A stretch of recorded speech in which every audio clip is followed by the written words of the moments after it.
Excusez-moi, mais je dois me remettre du choc là.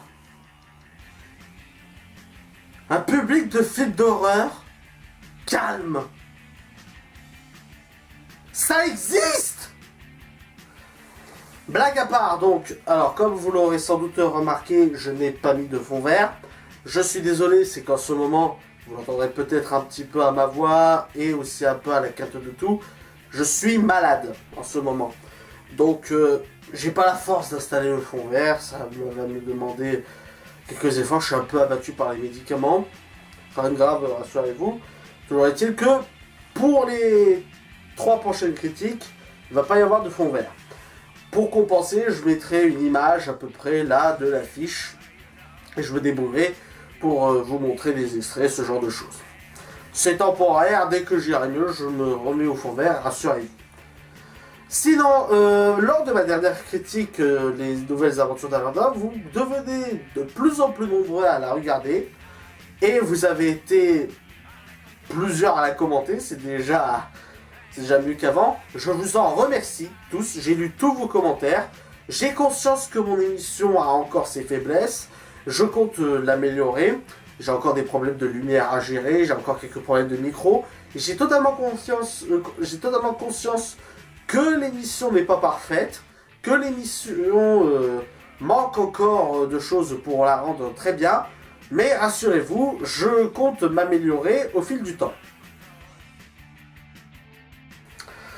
Crimson Peak, donc film réalisé par Guillermo del Toro, avec au scénario Guillermo del Toro et j'ai pas les noms en tête, Matthew Robbins et Lucinda Coxon, avec comme acteurs principaux, alors je suis désolé, je suis pas arrivé à retenir les noms, la maladie, tout ça.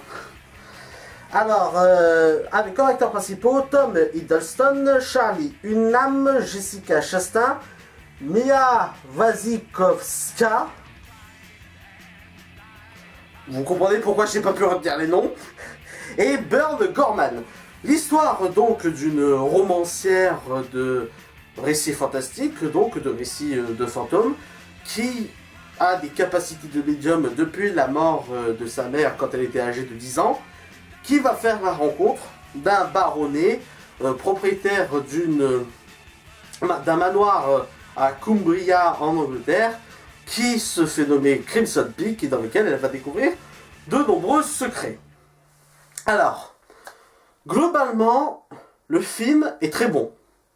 Le film est très bon, déjà parce que c'est pas seulement un film d'horreur, c'est un film de personnages. Alors, quand je dis un film de personnages, c'est un film qui prend son temps. C'est un film qui va prendre son temps pour nous exposer la situation, pour nous exposer les personnages, pour nous aider à nous attacher aux personnages, que ce soit aux méchants ou aux gentils. Ça va être un film qui va prendre son temps. Et c'est rare en ce moment les films d'horreur qui vont lentement. Les films d'horreur qui vont pas nous balancer les scènes d'horreur tout de suite. C'est assez rare pour être signalé. Alors, il y a une scène de frayeur en début de film. Mais sinon, dans l'ensemble, le film va espacer les scènes, va prendre son temps pour préparer les scènes de tension. Ce qui, je trouve, est assez intelligent et assez rare pour être signalé. Ce qui fait que du coup, quand l'héroïne est dans un moment de tension, on ressent vraiment de la tension parce qu'on ne veut pas qu'il lui arrive du mal. Il y a un point négatif à ce propos, mais j'y reviendrai plus tard. Au niveau des scènes de tension, elles sont toutes réussies.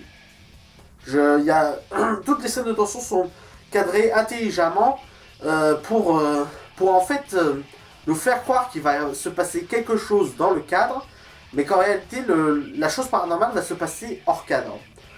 Pour vous donner un exemple, à un moment donné, on a un cadre sur la porte qui donne sur une salle de bain, avec avec la romancière, je suis désolé, son nom est imprononçable. Avec donc la romancière qui est dans son bras et qui va lancer une balle au chien.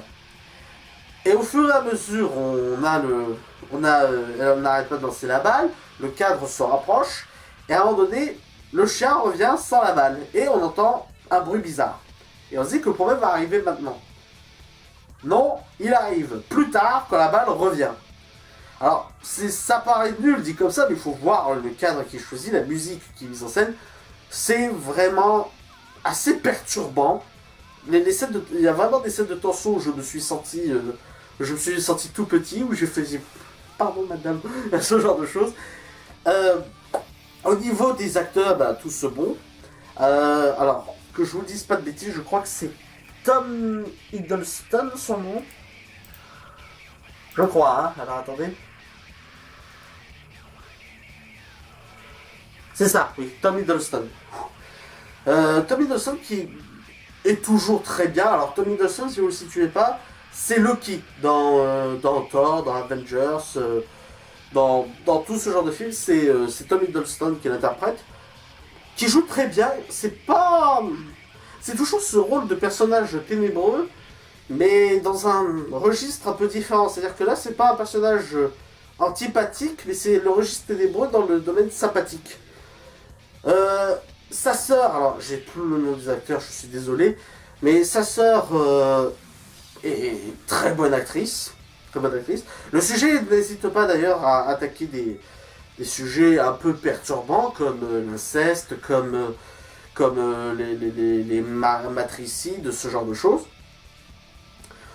Ceci dit, malgré tout le bien que je peux penser du film, alors avant d'attaquer les points négatifs, il y a toujours ce code de couleur propre à Guillermo del Toro. C'est-à-dire que Guillermo del Toro, quand il va vous réaliser un film, il va toujours mettre des codes de couleur très prononcés. Ça fait partie de la mise en scène, ça fait partie de l'histoire. Et pour le coup, j'ai trouvé que c'était très bien utilisé pour représenter les moments un peu chaleureux, les moments un peu où on était chez soi, où on était bien, et les moments qui étaient censés nous effrayer. C'est-à-dire que dans les moments où on doit se sentir un peu chaleur, le décor est teinté, la pellicule est teintée d'ocre, et quand c'est des moments un peu angoissants, c'est toujours teinté de rouge.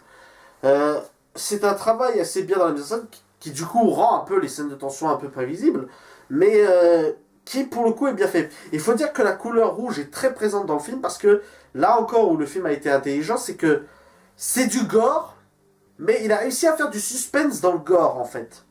C'est-à-dire qu'on ne sait pas si ce qu'on voit est gore ou si ce qu'on voit est normal parce que Crimson Peak, donc, pour vous expliquer un peu le contexte, c'est un endroit, c'est une carrière d'argile rouge, en fait. Et du coup, on ne sait pas si ce qu'on voit c'est du sang ou si c'est de l'argile rouge. Et du coup, on est toujours dans ce moment de doute quand on voit des taches rouges. Et des fois, ça peut nous paraître gore, mais ça reste intelligent dans le gore. C'est-à-dire, c'est pas du gore débile. Pour ce qui est des points négatifs, on va y venir. Déjà, le film commence sur un flash forward. Alors, pour ceux qui ne savent pas ce que c'est, un flash forward, c'est-à-dire qu'on vous montre une scène qui va se passer dans le film, puis ensuite on revient quelques temps avant la scène du film. Et c'est dommage. C'est dommage parce que, étant donné que le flash forward va mettre en scène l'actrice principale, du coup on se dit l'héroïne principale ne peut pas mourir jusqu'à cette scène. Ce qui diminue un peu la tension. Il y a une autre chose qui diminue la tension, et là c'est un peu dommage vu que c'est censé être un film d'horreur. Pendant le film, on apprend en fait que les fantômes ne sont pas un danger. Spoiler, hein, attention. Pendant le film, on apprend que les fantômes ne sont pas un danger pour la fille. Et du coup, lorsqu'on les voit apparaître vers la seconde moitié du film, ça n'a plus de moment de tension. Et j'aurais aimé que Guillermo del Toro garde un peu quand même de tension. Continuer à rendre les fantômes agressifs. Non pas nous lâcher en plein milieu du film qu'on n'a plus rien à craindre d'eux. C'est dommage pour un film d'horreur. Je trouve, c'est dommage. D'ailleurs, en parlant de fantômes, au début, l'actrice principale et la romancière est la seule à voir les fantômes. À la fin du film, on montre que la sœur de Tom Hiddleston peut les voir aussi. Mais on n'a pas d'explication sur le pourquoi du comment. Et je trouve ça extrêmement dommage. Je trouve ça extrêmement dommage parce que c'est des points scénaristiques qui n'ont l'air de rien comme ça, mais qui foutent un peu en l'air la trame scénaristique. C'est-à-dire que si la sœur de Tom si la sœur du baronnet n'aurait pas vu son fantôme, on n'aurait pas eu la même scène de fin. Je trouve que ça est... Ça plombe un peu le film, ça rend le film un peu plombant. Sinon, à part ça, ben, c'est un très bon film. J'avais un autre défaut en tête.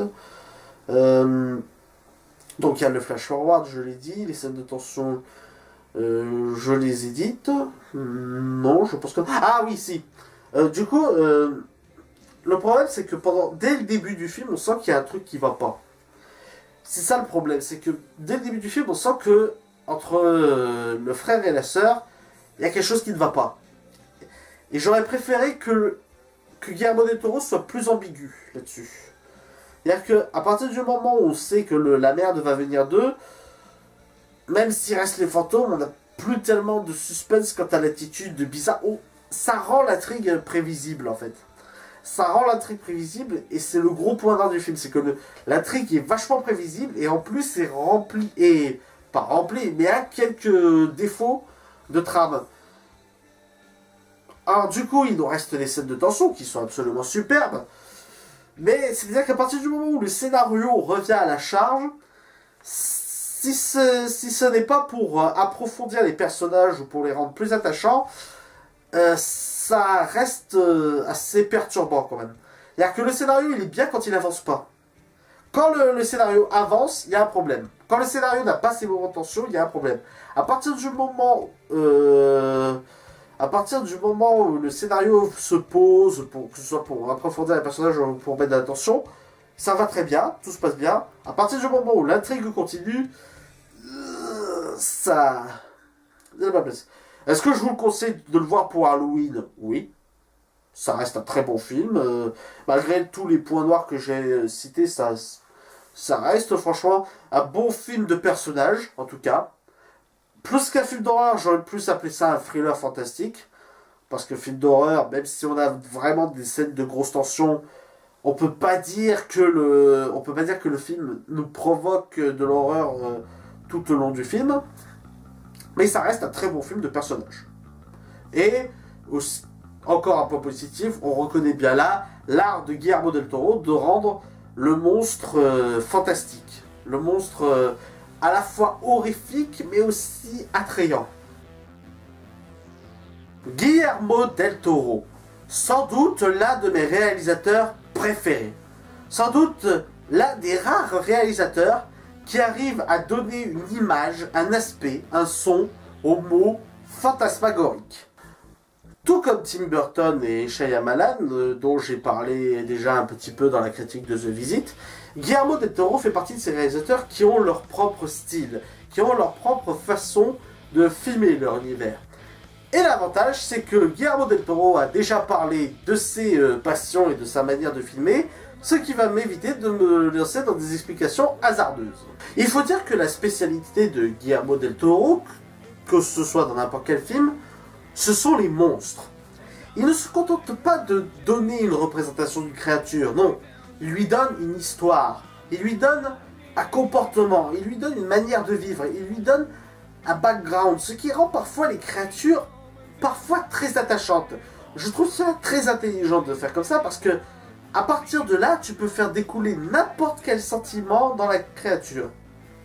Mon meilleur exemple, ça restera le labyrinthe de Pan, où certaines créatures pouvaient se montrer très féeriques et d'autres vachement effrayantes. Les films de Del Toro, avant d'être quoi que ce soit, sont des films de personnages. C'est encore l'un des rares réalisateurs qui, même dans un film d'horreur, veut nous faire s'inquiéter pour les personnages. C'est le seul réalisateur qui nous met un personnage en danger, nous fait vraiment s'inquiéter pour lui. En sachant qu'en plus, il n'hésite pas à buter des enfants. Guillermo del Toro, c'est aussi un style visuel. Dans ses films, les couleurs sont toujours très marquées. Tellement marquées qu'à la fin, ça ne devient plus un élément de décor, mais un élément scénaristique. Que ce soit pour représenter le sentiment que l'on doit ressentir par rapport à un lieu, le sentiment d'un personnage, ou même parfois tout simplement pour rendre une scène plus lisible. Je trouve que c'est encore un des meilleurs réalisateurs à l'heure actuelle. Je vous conseille vivement sa filmographie. Et honnêtement, alors si en plus vous aimez les films de monstres, je crois que je peux dire qu'on ne fait pas mieux que lui dans cette matière. Voilà, c'était la critique de Crimson Peak, j'espère qu'elle vous aura plu. N'hésitez pas à me mettre un pouce vert si c'est le cas et à partager mes vidéos sur les réseaux sociaux. D'ici là, allez au cinéma, ciao!